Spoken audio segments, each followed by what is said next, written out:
So what we are doing here is evaluating expressions. Here's like a small pet peeve of mine is people say that we're solving these. Evaluating simply means you're plugging in a number and simplifying it. There's no solving. Solving would mean you'd need to have an equal sign, like there would be an equation. Are you guys getting the difference? Okay, you're not, because if you say, do I need to solve this? We're gonna have a conversation about that. And I'm gonna correct you because it is wrong. Like you need to think of the vocabulary correctly. So evaluating just means you're gonna plug numbers in and then get a result. So here's the expression. We're gonna plug in 3 for X and -4 for Y. Yes, you're just gonna type it in the calculator. That can be good and bad though, so listen to me preach about that for a second. Yeah, it's cool you just type it in and get the answer. If you hit one button wrong, your answer will be incorrect. So you have to be very careful. So it's like good and bad. Every number that you plug in, you need to give it a hug. Put parentheses around it. Every number you plug in, give it a hug, and you will get the right answer every time, okay? Also, on your test, they're worth 2 points. If all you write is an answer and it's wrong, I have to take off the whole 2 points.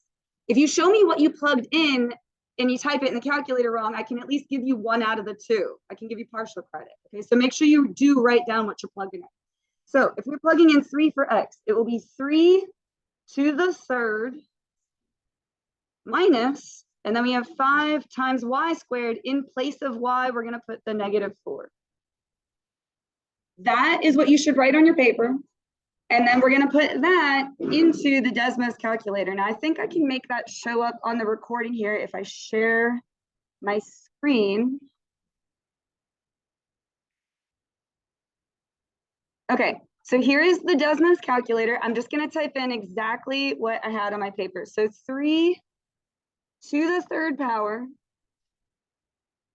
And you want to put parentheses around every single value that you plug in. If you plugged it in, you want to give it a hug. All right, minus 5 parentheses, -4 squared. So it should look exactly like what's written on your paper. And then I'll just give you the answer. I heard someone shout it out already. What did you get? Me too. Please make sure that you're practicing typing it in, because I get a lot of people that'll sit there and just watch and they're like, yeah, I know how to do that. Practice typing it in, because if you don't, then you're not going to have practice when it's time for the test. Okay. All right, so let's look at the next one. What is the value of the expression, all of this? P is 81, X is -2, Y is 3. So again, we're just going to plug all those in, give them all a hug, okay? So 4, and then also remember to plug in the correct number for the correct variable, because X comes first here. And I feel like it might be a common mistake to plug in the 81. Like, make sure you take the correct number. Question? So in place of X, we're going to put the -2. Make sure you put parentheses around it. If you don't, your calculator is going to give you the wrong answer. All right, -3 times X, which is -2, and then Y, which is 3 cubed, minus, and then square root of P, which is 81. Everybody, go practice typing that in. I'm going to type it in too. Make sure that we can all get the same thing.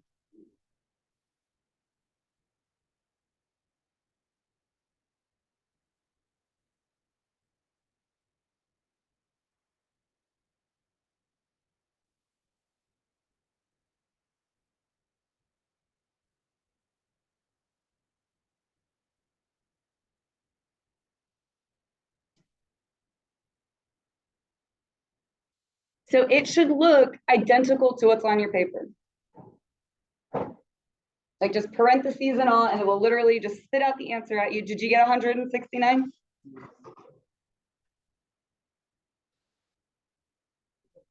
That is number 2. Unless I typed something wrong. No, I did not. 169 is the answer. If you didn't get 169, type it in again.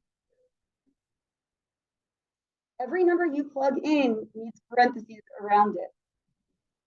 For real. Go back and try it again. That's like I said, if you hit one button wrong, you will get the wrong answer. So it's cool that the calculator will do it for you, but it's not cool because if you do one tiny slip up, it's not going to work. That's why you got to practice doing it. Every number you plug in, give it a hug.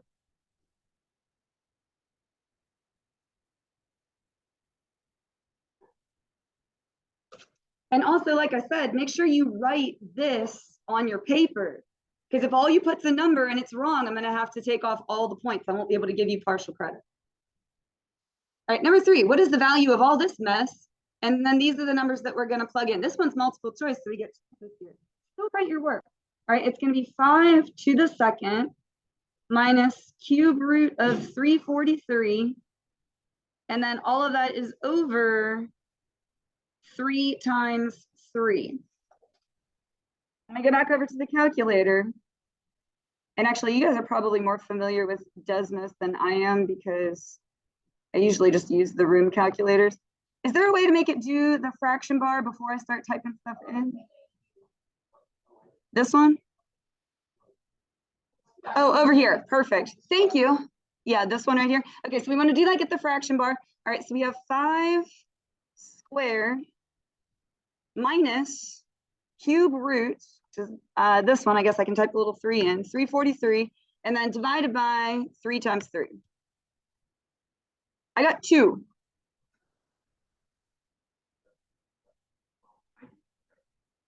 Because if you don't, it will mess up the negatives. You have to put parentheses around every number you're plugging in. Just trust me. I'm not going to steer you. I want you to get the right. You know that whenever I grade things, it's a whole lot easier for me to grade if all your answers are correct. I'm not going to give you bad advice. I want you to all have all the right answers, right? Did anyone else get 2? You got 2. A is in applesauce. All right, here we're going to plug in 4. I think I'm going to stop doing the share on the calculator. I'm just going to let you guys go ahead and type it in. 6 over absolute value 4 minus 12. Go ahead and type, or you know what, I'll share for this one more. But please go back and type it in. Practice doing that. Don't be like, oh, I'll just be able to do that. Practice doing it now. All right, so fraction bar, and then I want 6 over, and I know I saw an absolute value in here.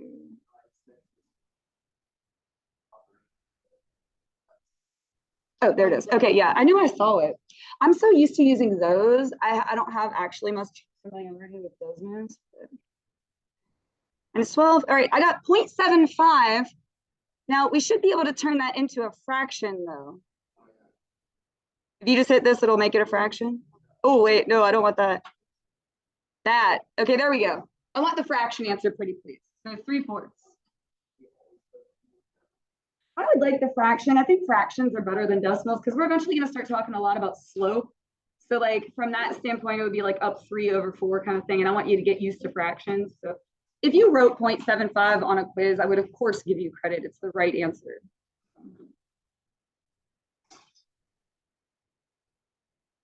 All right, this one's a word problem. Let's go ahead and read. Briggs uses this expression to calculate the total amount of money in dollars he earns when selling GE glasses of lemonade. So we've got a lemonade stand. He sold 30 glasses of lemonade. How much money did he earn? Well, what are you going to do with the 30?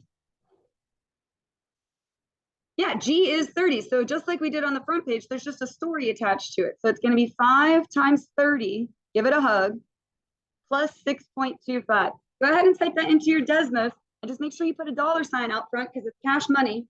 That's like your units. That's your explanation of like what it is in the story. Someone let me know when you get an answer. How much money? 156. Yeah, and see here, I think it'd be okay to do a decimal because it's money. I'm going to just pause a second, wait till I get confirmation on that. Did anyone else get the same? Okay, I'm seeing heads nodding. 156.25. That's one heck of a lemonade stand. You're making a lot of money. Sold a lot of lemonades. It's also $5 per each glass. He's selling $5 glasses of lemonade. This better be like huge, all right? So 5 times 30, it was $5 per glass. He sold 30 glasses. What on earth could that 625 stand for? Like think about in real life. Tips, that would be his tips. That would be like what people tipped him. So he earned $150 from the lemonade and then plus the 625. So that means people must have tipped him a little bit. They got tips on top of all that? What kind of lemon? What is he putting in his lemonade? Crazy. I mean, math word problems are funny. You have to laugh at them. They've always been funny ever since 2nd grade. Do you remember like Susie has 20 watermelons and Johnny has 51? Like they're funny. You got to laugh at it. Okay. All right, what is the value of the expression when? All right, we're going to plug all this stuff in. So we've got 5 cube root of 8 minus, all right, what is C? -4, give it a hug. Square root of, what is B? 16? And then plus 9. And then go ahead and plug it in to your Desmos calculator. Yeah, hold up, let's let everybody do that. I actually didn't get 30 when I did it, so. Let me go ahead and share and you're just rushing, that's all. You just need to slow down. All right, so 5, or it could be I typed something wrong, you know? I'm human and I make mistakes. So 5 cube root of 8, and then minus parenthesis, -4 square root of 16, and then plus 9. 35. B is in Barracuda.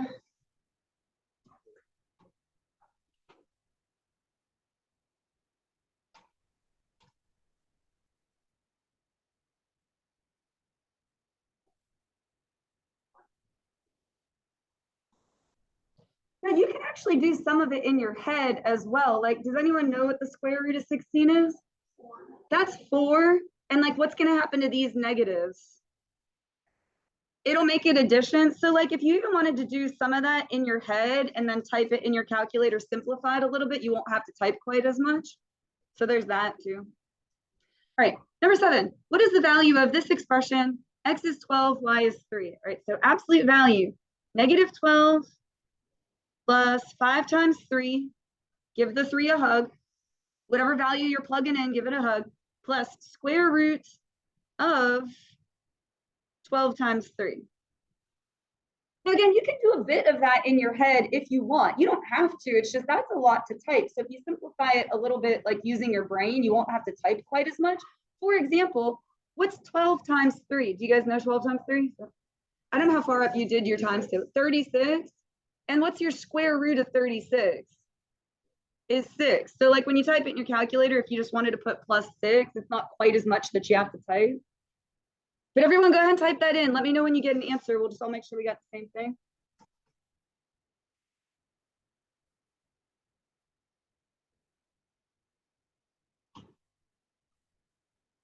Nine is the consistent. So put that phone away. I see it again. It's going to be taken. B as in bubblegum. All right, one more. This one already has parentheses. Lots of parentheses here. Parentheses, 3 cubes. And then cube root. Oh my gosh, there's 3's everywhere. Of 512. And then all of that is squared. I will share my screen for this one because that's kind of a lot. I want you to see that one. Yes, sir.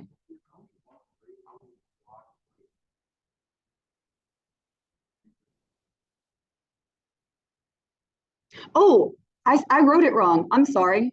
You're totally right. There is only one. It's just Y. I read the 3 twice.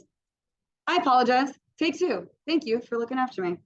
Y, it got really mushed together there, didn't it?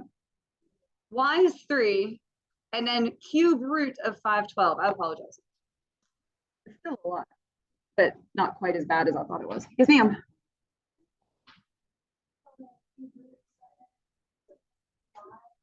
I know, it looks like Y cubed, doesn't it? If you're ever not sure, ask me and I'll tell you. Because you're right. And that's exactly what I just did. So if you're ever not sure, just ask me. All right, so let's see, parentheses, 3 times cube root of 512. Oops. And then all of that is squared. I got 576, but, oh, this one wasn't choices, but did anyone else get 576? See, I feel like that's how we look after each other. Like if we all type it and get the same thing, then I know that we did it right. So yeah, the takeaway is it's nice you get a calculator, just kind of spits out the answer at you, but you have to be really, really, really careful with what you type.